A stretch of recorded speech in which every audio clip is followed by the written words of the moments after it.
لا إله إلا الله محمد رسول الله عليه صلاة الله وآله والأحبة. بسم الله الرحمن الرحيم. السلام عليكم ورحمة الله وبركاته.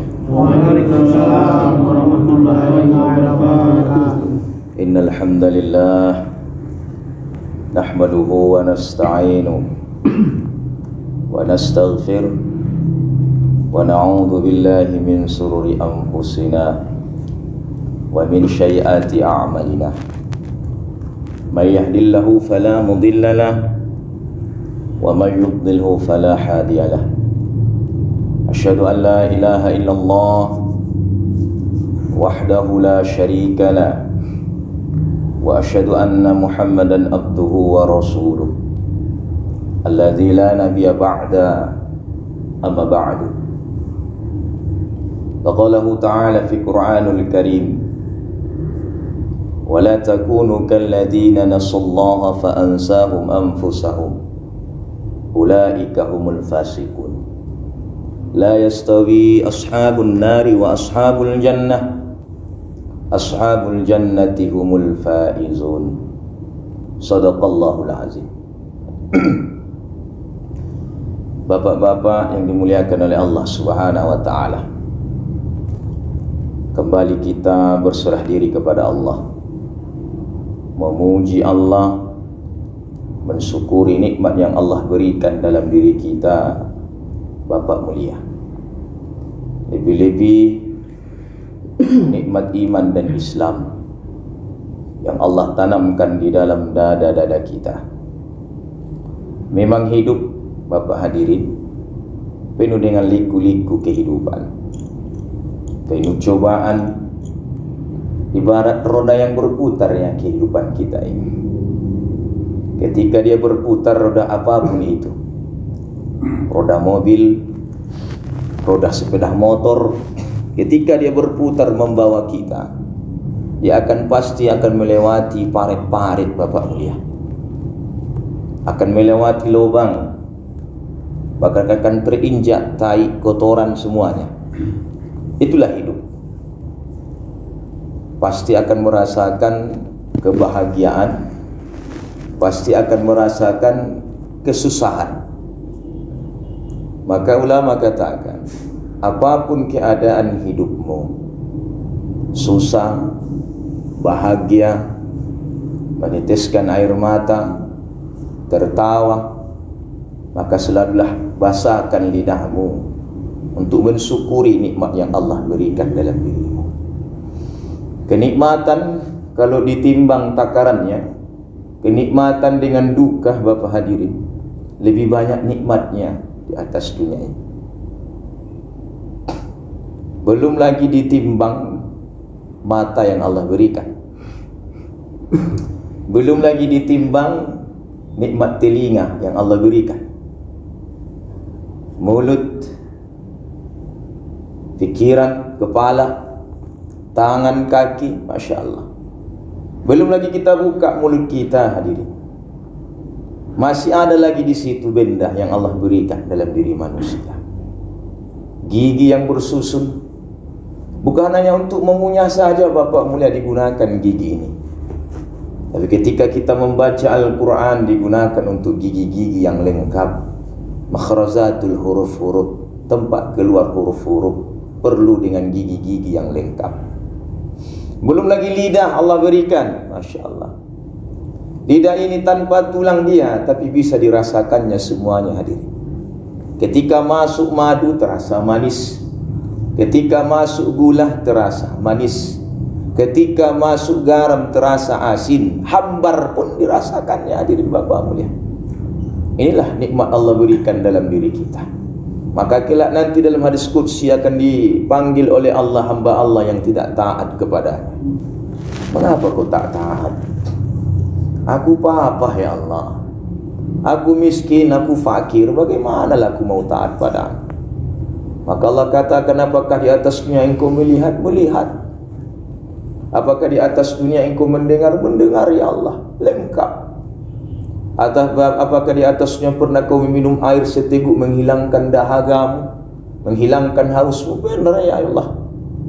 Maka apa kata Allah? Melihat, mendengar, meminum air seteguk pun itu termasuk rezeki yang aku berikan kepada manusia. Maka Bapak mulia, apapun keadaan hidup ini, selalulah syukuri nikmat Allah yang Allah berikan dalam diri kita. Alhamdulillahirabbil alamin. Salawat dan salam kita aturkan kepada baginda Rasulullah sallallahu alaihi wasallam. Dialah uswah, contoh suri teladan yang baik. Ketika Abu Lahab memanggil Suaibah. Suaibah ini hamba sahaya Abu Lahab. Ya Suaibah, kemari. Ada apa tuanku Abu Lahab? Hari ini hari Ahad 11 Rabiul Awal. Berangkatlah ke rumah saudaraku Abdullah. Bahwasanya istrinya Aminah itu mau melahirkan. Apabila perempuan yang dilahirkannya, kau ambil cangkul, kau gali tanah, kau tanam dia hidup-hidup. Bapak ibu, bapak mulia, ini sering ceramah sama bapak ibu. Allah. Bapak-bapak hadirin, dulu di zaman kafir Quraisy tidak ada harganya Pak seorang wanita, sedikit pun tak ada harganya. Bahkan apabila yang dilahirkan seorang ibu, seorang wanita, akan runtuh harga diri seorang paman, akan jatuh martabat seorang ayah. Maka rela mereka Pak, kalau bayi lahir mereka rela memotong kepalanya, bahkan ditanamnya hidup-hidup. Dahulu lagi zaman kafir Quraisy dipancangkan bendera merah. Kalau hari ini bendera merah dipancangkan di hadapan rumah kita, ada kemalangan, ada meninggal. Tapi di zaman kafir Quraisy hadirin, sebelum Nabi diangkat menjadi Nabi, kalau dipancangkan bendera merah, bahwasanya ada wanita perawan di rumah itu. Apabila lewat laki-laki wajib digauli Pak. Apabila hamil perempuan itu, apabila yang mirip laki-laki, mirip anak itu dengan laki-laki yang menggaulinya itu berulang-ulang, laki-laki tukar-tukar, bahwasanya itulah ayahnya. Itulah ngirinya hadirin Bapak mulia. Tapi ketika Nabi diangkat menjadi Nabi, diangkat menjadi Rasul, maka ditinggikanlah martabat seorang wanita. Maaf, bukan Raden Ajeng Kartini Pak meninggikan derajat kaum wanita, tidak. Bahkan Raden Ajeng Kartini lah yang mengeluarkan wanita-wanita dari rumah-rumah mereka, sehingga di Aido yang paling banyak siapa? Pasti tidak kok ke Aido Pak, siapa yang banyak? Perempuan. Kalau di Jalan Balam, pernah Pak ke Jalan Balam Pak beli ikan? Jalan Balam, pasar ikan, paling banyak siapa Pak situ? Perempuan, ya Pak ya, perempuan. Di pom bensin ada perempuan. Sebenarnya perempuan itu di rumah-rumahnya, Masya Allah. Nah hadirin Bapak mulia yang dirahmati oleh Allah, maka berlarilah Suaibah lah berlari sampai ke rumah Abu Lahab. Ya tuanku Abu Lahab, telah lahir keponakanmu. Pas 12 Rabiul Awal, hari Isnin, tanggal 18 bulan 10 Maulid Nabi apa ya. Maka hadirin, Bapak hadirin, apa yang dilahirkan? Kata Abu Lahab. Abu Lahab mau jatuh-jatuhan ini, laki-laki. Bahagia Pak, bahagia Abu Lahab, senang, gembira. Bahkan dalam riwayat mengatakan mereka melompat-lompat dia, melompat-lompat saking bahagianya. Lahir keponakanku laki-laki. Ini dari keturunanku. Saking bahagianya dia Pak, dikorbankannya 10 unta. Satu unta yang datang dari Mekah Arab ke Indonesia 50 juta Pak setinja. Kali 10 500 juta dikorbankan Abu Lahab karena lahirnya Rasulullah sallallahu alaihi wasallam. Haniwa, bahagia Abu Lahab. Maka ditanya, apakah Abu Lahab sayang kepada Rasul? Sayang. Apakah Abu Lahab cinta kepada Nabi? Cinta. Ayo Bapak hadirin, mengapa Abu Lahab benci kepada Nabi? Karena ada di bawah Nabi. Ya ayyuhan nas Qulu la ilaha illallah tuflihun. Akibat inilah Bapak mulia Abu Lahab mengatakan, Nabi dah gila kau. Ayo Pak, na'udzubillah. Ketika Nabi lagi memanggil kaum ini, kabilah ini, kabilah Quraisy, kabilah Sufyan, kabilah ini, dipanggil Nabi. Ibarat jalan damai, jalan Kota Baringin, jalan ini dipanggilnya. Maka Nabi berdiri belakang gunung Uhud. Kalau aku katakan ada musuh menyerang dari balik gunung Uhud ini, apakah kalian yakin? Oh, yakin. Karena kamu Al-Amin, yang dipercaya. Nah, kalau memang yakin, ucapkanlah la ilaha illallah. Langsung apa kata Abu Lahab? Apakah hanya perkara ini kau panggil kami ya Muhammad? Sudah gila kamu. Sedangkan tadi mereka sudah yakin, kata mereka. Inilah hadirin. Maka beruntung kita Pak, kita dilahirkan tak minta kita sama Allah jadi umat Nabi. Kita tidak minta hadirin, kita orang Islam. Tapi alhamdulillah umat kita Islam. Ayah kita Islam, kita Islam. Kalau dibandingkan, kalau dilihat Bapak hadirin, kita hanya Islam keturunan Pak. Tapi bila ada yang dapat hidayah, dia sebelum ada dapat hidayah dia Islam, itu sudah hidayah yang Allah berikan dalam dirinya, petunjuk. Maka hadirin dapat mulia, perbanyaklah sholawat. Harapan kita ini, harapan kita ya, dikenal Nabi kita kelak nanti dan diberikan Nabi syafaat dalam diri kita. Amin. Hadirin Bapak mulia, kehidupan kita hanyalah menunggu kematian saja. Siapapun kita, dia akan pasti mendapatkan giliran kematian. Sayyidina Ali katakan, al-insanu naum. Insan itu lagi tidur, lagi bermimpi Pak, mimpi yang enak. Tapi ketika rohnya berpisah dari jasad, masuk jasadnya ke liang lahat, ditutup dengan keranda, ditanam dengan tanah, falamamatu intabahu, maka disentakkan dia lagi. Bangun. Maka ketika dia tersentak, ulama katakan maka terbuka matanya, kok gelap, kok sempit, sikut kanan, sikut kiri. Mengapa sempit? Mana istriku? Mana anak-anakku? Mana semuanya? Maka apabila wahai sahabatku kau dengarkan ratapan mereka, mereka akan minta pulang. Tangguhkan dulu ya Allah, tangguhkan. Ketika orang mendengkur, ketika detik-detik terakhir, maka Imam Al-Ghazali katakan, mengapa dia mendengkur? La ilaha illallah, ayah ucapkan la ilallah. Kan begitu Pak ya? La ilaha illallah. Mengapa dia mendengkur, kata Imam Al-Ghazali? Karena berat meninggalkan dunia ini. Allah. Berat sekali. Berat meninggalkan anak-anak. Apalagi kalau anaknya banyak, belum lagi taat pada Allah, maka berat Bapak mulia. Berat. Bagaimana nanti kalau ku tinggalkan anak-anakku, bagaimana anak-anakku nanti? Apalagi ditinggalkannya harta benda yang banyak, anaknya pun banyak. Bagaimana nanti anakku ini menanti masalah harta? Berat. Ini Bapak mulia. Berat sekali. Mengapa sudah berat? Mengapa susah meninggalkan dunia ini? Karena hatinya penuh dengan dunia. Maka Abu Abdullah Samarqandi dalam kitabnya, Bapak mulia ulama dari Baghdad, hati itu ibarat satu lapangan saja.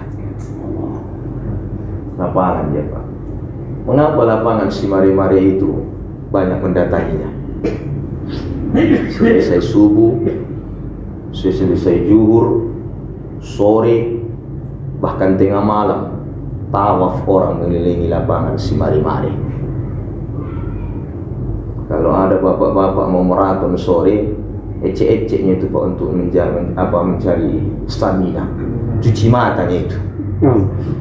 Apalagi belakang cewek pula, belah dia kan. Hati-hati Pak, kalau belakang cewek perempuan kita yang bukan murim kita berjalan. Bahkan ulama katakan lebih baik kau berhadapan dengan harimau daripada kau membelakangi wanita berjalan. Ini hobi pula kita ya Pak Tufail ya, lari maraton ke semari-mari. Maka Bapak hadirin yang dirahmati oleh Allah, mengapa orang ramai datang ke lapangan semari-mari? Karena bagusnya lapangan semari-mari itu Pak, dihiasi, dicantikkan, dikasih lampu-lampu kalau malam. Seperti di kota-kota lapangan Merdeka ada, ya kan Pak? Di Binjai ada lapangan Merdeka, di Medan apalagi, di Siantar apalagi, banyak taman bunga. Kalau di Jalan Horas itu ya Pak ya. Tapi sekarang di lockdown gitu Pak setinjak, tak masuk. Tak bisa lagi masuk. Ini lapangan apa ya? Cuma situ. Setiap kota ada lapangan, pasti ramai pengunjungnya. Karena mengapa? Karena cantik, karena indah. Tapi coba Pak, kita telepon Pak Jamal Pohan, Pak Wali Kota, coba bekerjasama dengan Pak Dadang, Pak Dandim, dibiarkanlah dulu lapangan semari-mari itu. Dibiarkan saja, jangan diacuhkan. Kalau kotor biarlah kotor. Kalau tumbuh rumput jangan dibabat, biarkan dia. 1 tahun ke depan tumbuh ilalang, 2 tahun ke depan akan tumbuh pohon-pohon kecil Pak. 10 tahun dibiarkan akan tumbuh batang jengkol, batang pete. Kalau sudah tumbuh semuanya Bapak mulia, semuanya tumbuh, batang durian tumbuh, semuanya tumbuh. 20 tahun dibiarkan lapangan semari-mari, akan jadi hutan belantara. Kok jadi hutan belantara Pak? Untuk tentara ya itu. Ya Pak ya. Untuk tentara, untuk latihan tembak. Untuk latihan perang ya Pak ya. Kalau jadi hutan belantara. Mengapa jadi hutan belantara? Ya jadi karena dibiarkan saja, tidak disemaikan, tidak diindahkan. Siapa yang datang ke sana? Bukan lagi maraton lagi Pak, tidak. Tapi pemburu yang datang. Pemburu yang datang. Pak Wali Kota barang kita datang lagi situ. Apalagi Pak Dadang lagi. Pak Dadang di situ enggak. Udah bawa senjata itu, senjata angin untuk memburu. Angin. Karena mengapa? Karena sudah hutan belantara. Kalau sudah hutan belantara, maka akan datanglah harimau. Harimau datang, babi hutan datang, ular datang, semuanya datang, binatang-binatang melata. Nah, begitulah hati. Kalaulah sudah hati diindahkan, ditasbihkan, maka Bapak mulia dia akan tenang, bahagia. Banyak orang yang datang. Ibarat lapangan tadi, diindahkan dia, banyaklah berdatangan orang di sana. Suka orang lapangan itu. Begitulah hati kalaulah diindahkan, mengingat Allah, maka banyaklah orang suka dengan dia, ada perisai wajahnya. Ini Pak. Tapi apabila lapangan itu dibiarkan, ibarat hati dibiarkan, tidak diindahkan dengan bertasbih kepada Allah, tidak diindahkan untuk suasana-suasana agama, tidak berzikir, tidak beristighfar, maka akan datang harimau menghendaknya. Bukan harimau menerkamnya, tidak, tapi sifat harimau akan datang dalam dirinya. Apa sifat harimau Pak? Sombong. Sombong mendatangkan 5 perkara. Pertama, silsilah, keturunan. Kalau keturunan yang mulia, pasti akan mendatangkan kesombongan. Baru yang kedua, parasnya, wajah tampan. Ini hati-hati wajah tampan Pak. Kayak Pak Tanjung kan wajahnya tampan, muka-muka Pakistan ini ya. Masya Allah. Ya. Nah, orang Arab dia muka-mukanya. Hati-hati. Amir itu pun Arab. Arab, Amir itu Arab. Awak Arab nanti. Aku Arab maklum. Arab. Apa? Arab cemas.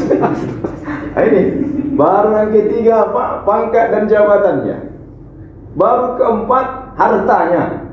Baru yang kelima, ulama. ilmunya. Hati-hati Pak yang lima ini. Tapi akan tunduk, kata alim ulama, dengan 3 sifat. Ini sering dibaca di khatib Jumat, dibaca pesanan takwa, rukun khatib. Apabila khatib tidak membaca pesanan takwa, maka wajib makmum mengingatkan khatib. Pak khatib, Ustaz belum lagi pesanan takwa.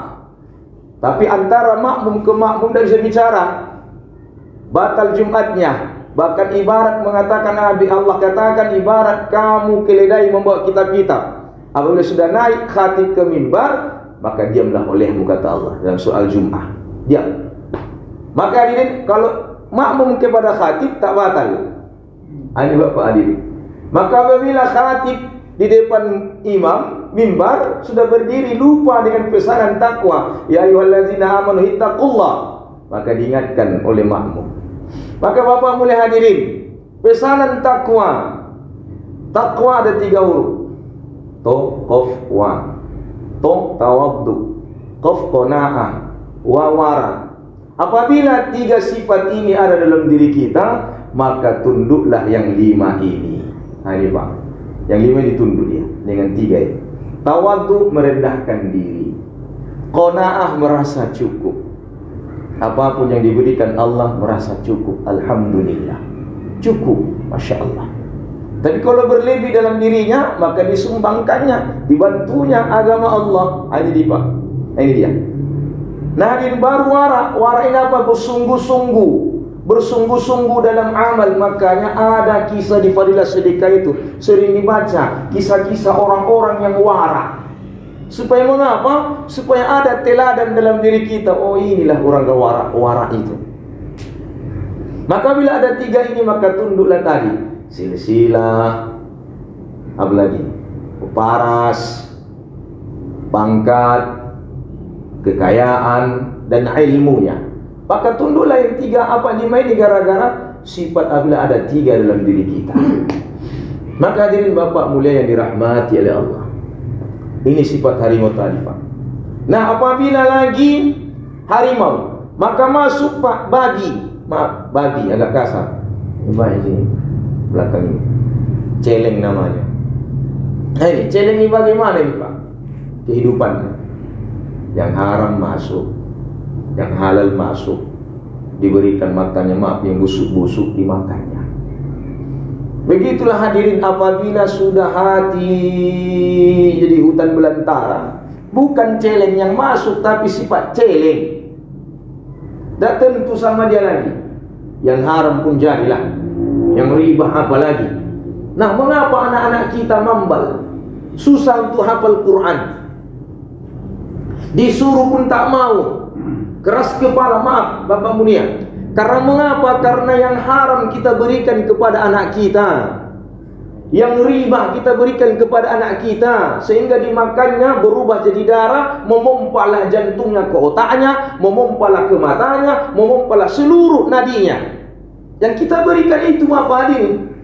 Kesudahannya anak kita, Masya Allah, mengapalah anak saya kurang ajar, maaf, mengapalah anak saya durhaka. Rupanya muamalat kita tadi sudah mulai rusak, sehingga anak kita pun, keturunan kita, susah menghafal Quran, susah menghafal hadis, susah semuanya.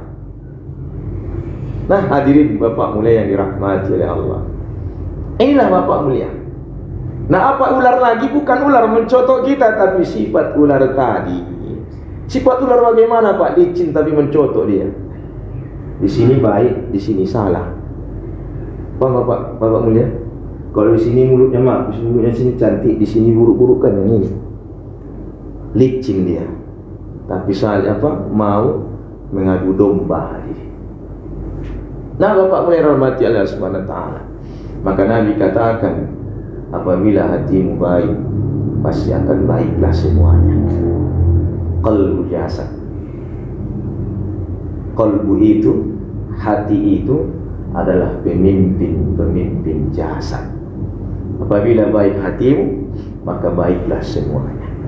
Maka hadirin Bapak mulia, inilah yang kita harus hadapi dunia ini. Kita hadapi dunia ini. Makanya kegagalan dalam amal manusia ketika dia tidur teringat dunia. Mimpi dia perkara dunia, ngigo dia langsung ingat dunia. Karena mengapa? Karena sudah sering diceritakan. Maka waspadalah, kata Allah dalam surah Al-A'raf, diterangkan waspadalah di antara kepalamu ini ada 3 makhluk. Apabila tidak engkau jaga yang 3 makhluk ini, maka akan terpengaruhlah ke hatimu. Pertama matamu, kedua telingamu, ketiga mulutmu. Apabila engkau selalu sering bicara dunia, akan terukir di hatimu. Ketika bila dunia saja engkau lihat, akan terukirlah di hatimu. Apabila mendengar dunia saja, maka akan terukirlah di hatimu. Sehingga ketika engkau tidur gagal, ketika engkau tidur teringat dunia. Mimpi mau bini orang diingatnya. Hanya hati-hati pula Pak ya. Upi. Nama istilahnya si Wati. Upi. Nah, ini bapak dia. Maka tersentak perkara dunia. Maka keberhasilan dalam amal ketika dia tidur, kata Imam Al-Ghazali, minimal bismika Allahumma ahya wa bismika amut. Ingat Allah ni. Mimpi berjumpa dengan orang-orang yang soleh. Apalagi dengan keberhasilan yang bagus sekali, Pak, rezeki yang baik, berjumpa dia dengan Nabi Muhammad sallallahu alaihi wasallam. Pak, mengapa kita susah, Pak? Susah kita melihat bermimpi dengan ulama, bermimpi dengan Nabi. Karena mata ini, Pak, mata kita sering melihat yang haram, mata ini sering melihat keburukan orang, mata apalagi mulut menceritakan aib orang. Subhanallah. Maka susah kita mau jumpa dengan Nabi dalam mimpi kita. Maka syarat, kata Habaib, Bapak mulia Habaib Al-Yadrus, katanya, apabila engkau ingin jumpa dalam mimpimu dengan Nabi, kau lihat kebaikan saudaramu, perbanyaklah solawat, minimal kau dalam sehari 1000 kali solawat. Jangan kau tinggalkan tahajudmu, jangan kau putuskan wudu'mu. Ini Pak, Allah, kalau engkau akan dalam mimpi berjumpa dengan Nabi. Ini Pak, memang sering kita jumpa dengan Nabi, Pak ya. Nabi Rong, Nabila, ya Pak ya. Ini Pak ya kan. Masya Allah. Inilah hadirin Bapak mulia yang dirahmati oleh Allah.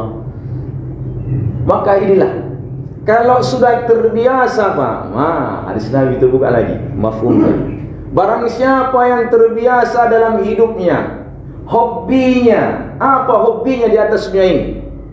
Kalaulah hobinya bersalawat, kalaulah hobinya baca Quran, kalaulah hobinya berbuat baik, maka ketika detik-detik kehidupannya akan nampaklah di situ apa hobinya. Ini Pak. Kalau hobinya sering karena itu banyak kan, menengok-nengok handphone dia, chatting-chattingan, ketawa-ketawa, itu saja hobinya. Sekarang ini itu saja Pak sekarang.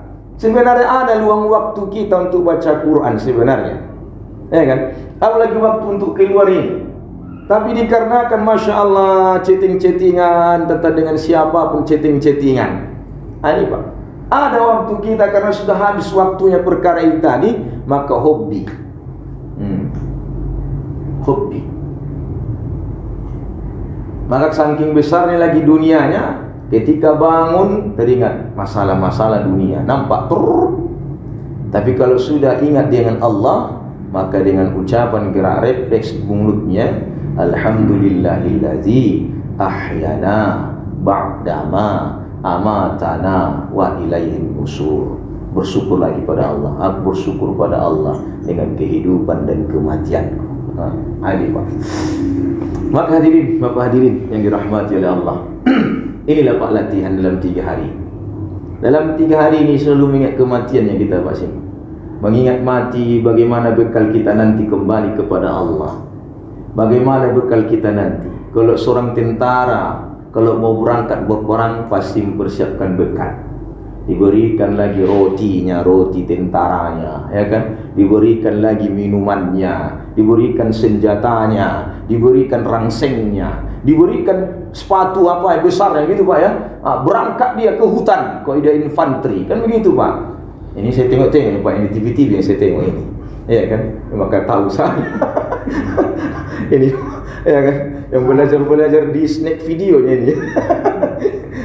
Begitulah Pak ini, ya kan? Ketika kita menghadap nanti sakaratul maut, bagaimana apa persiapan kita? Apakah ketika kita menghadap nungkar-nangkir perlu dengan senjata? Oh, tak guna Pak, Masya Allah. Tak guna dengan nungkar-nangkir senjata. Tak guna.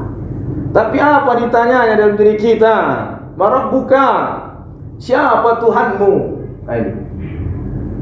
Siapa Tuhan? Kalau di atas dunia ini kita selalu sering mengucapkan Dia, Allah, Allah, Allah, Allah, membesarkan Allah, maka dia akan terjawab dari nanti ini.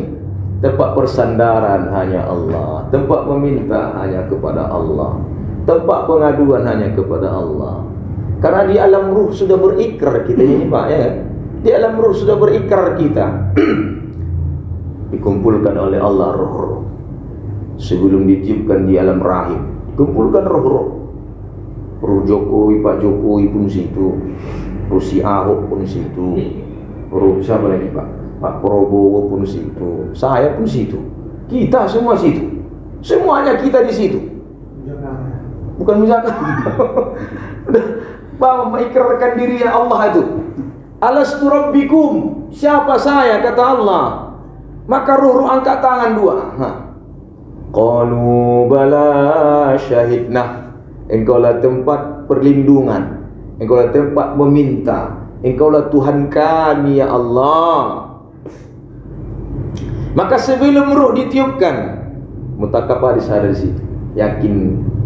Yakin kepada Allah, beriman kepada Allah. Akhir kehidupan setelah mati, mutakabadis. Sebelum ditiupkan ruh dalam janin seorang ibu, maka datang ruh tu ke apa? Datang malaikat tu penjaga rahim. Sebelum ditiupkan 120 hari, genap 4 bulan. Maka berangkat ruh apa? Malaikat kepada Allah, ya Allah, bagaimana ini? Bagaimana takdirnya? Bagaimana dia? Laki-laki atau perempuan? Dah ada bencong situ Pak. Dah ada bencong situ. Yang bencong ini buat-buatnya itu. Makanya bapak-bapak, kalau ada anak laki-lakinya yang sudah mulai jalan kayak jual jamu, bawa main karate Pak ya, bawa main bola, supaya jati dirinya masuk kembali. Ini dah, ya kan? Guru karate, dia, oh iya, kasar Pak sikit. Makanya Nabi katakan lebih cintailah anak perempuan timbang anak laki-laki. Ini Pak, ini terlampau kita Pak. Kalau anak laki-laki, kalau keturunan itu, anak perempuan biarkannya saja, beri kau. Ini Pak, hati-hati. Satu laki-laki dituntut 4 perempuan. Ditunggu Pak. Pertama emaknya, kedua istrinya, ketiga anak perempuannya, keempat saudara perempuannya. Satu perempuan menuntut 4 laki-laki. Satu ayahnya, kedua suaminya, ketiga anak laki-lakinya, keempat saudara laki-lakinya. Bapak masuk neraka atau bapak tarik istri bapak? Tidak. Tapi istri bapak masuk, bapak ditariknya ke neraka. Hati-hati. Hati-hati Pak. Maka cintailah, lebih kau cintailah anak perempuanmu daripada timbang anak laki-lakimu. Nah hadirin yang dirahmati oleh Allah Subhanahu wa taala, inilah Pak. Hadirin. Maka apa kata malaikat itu, apa perempuan ataukah laki-laki Allah? Bagaimana dia beriman kah atau tak beriman? Apakah dia celaka ataukah tak celaka? Bagaimana langkahnya, bagaimana mautnya, bagaimana rezekinya diberikan Allah. Nah, di situ Pak dicatat. Bukan kehendak manusia. Banyak orang hari ini ketika sudah mati dia sudah kehendaknya itu. Tidak, sudah kehendak Allah. Takdir Allah kepada manusia itu. Sekian jatah hidupmu di atas dunia, sekian rezekimu, sekian inimu, sekian ini, sekian ini. Walaupun bapak berguling-guling di jalan sana, kalau rezeki bapak segitu-segitu Allah berikan. Ini bapak mulia. Tapi dipaksa rezeki kita itu, sehingga Masya Allah kita pun selalu memakan riba, selalu kita makan haram, mencari yang haram.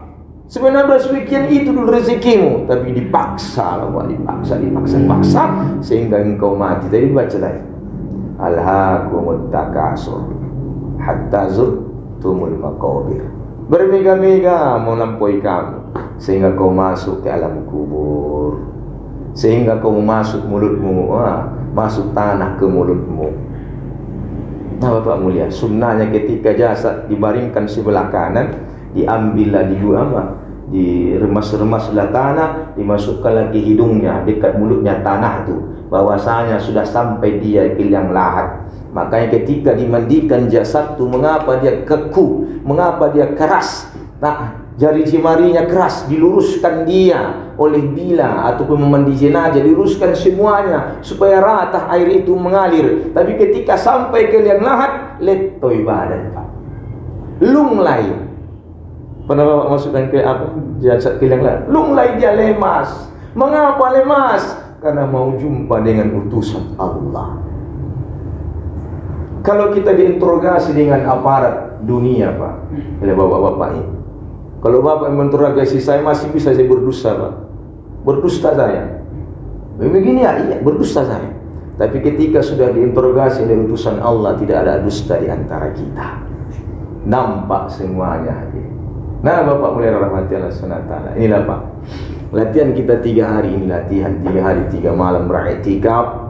Supaya mengapa? Supaya memandu mata kita, memandu mulut kita, memandu telinga kita. Maka hadis qudsi katakan dalam fadilah amal, apabila dia dekat dengan aku, si hasta kita, jari tengah sampai siku, aku akan dekat dia dengan sejengkal.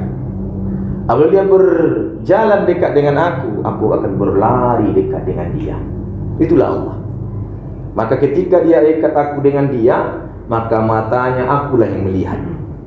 Ketika mulutnya berkata, akulah yang berkata. Ketika dia mendengar, akulah yang mendengar. Maksudnya apa? Allah pandu penglihatan kita. Mulut kita Allah pandu, telinga kita Allah pandu, tangan kita Allah pandu, kaki kita pun Allah pandu, hati kita apalagi, bahkan pikiran kita Bapak mulia. Maka dirahmati Allah Subhanahu wa taala, ya Pak, nah, selalu kita istiqomah dalam amal. Mudah-mudahan hari ini yang kembali kita nanti kepada Allah Subhanahu wa taala, harapan dan doa kita dalam keadaan husnul khotimah. Amin. Dan cara mendapatkan ini semua ya Bapak hadirin, sudah dibentangkan para alim ulama. Nah, ini Pak, para alim ulama. Waktu kita di India, kalau Maulana Sa'ad tu main pagi dia perkara hati aja Pak. Hati, amal, dakwah. Hati, amal, dakwah. Nah ini Pak, karena hati saja Pak, hati.